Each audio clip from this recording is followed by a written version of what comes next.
Ngangisengenzela lento yabo lento yokuphika nabangani bakuxoxele nami ngangisengenzela leyo nto ukuthi ngikwazi ukufika ngixoxe abangani bami njengoba ade bengichomela nami ngikwazi ukufika ngichome ngisho ukuthi hayibo nami sengimtholile wami ongenzela yonke into.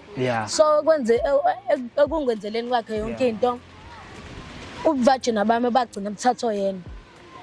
Ubuthathela ubuvagina bami nalapho futhi ngingayitshela ukuthi ngiyoke ngilale nomfana ngisamncane kangaka ngoba I was still young, like seriously. Ngangino 17 years lapho.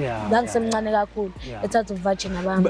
Osixoxele nje ukuthi ke uze nitholane nje kube ukuthi uyamqoma nani kuphi wathini nje kuwena into yokuqala umuntu omdala kangaka enganeni encane kangaka osichazele lapho nje. First day ngihlangana naye ngangise Devonport.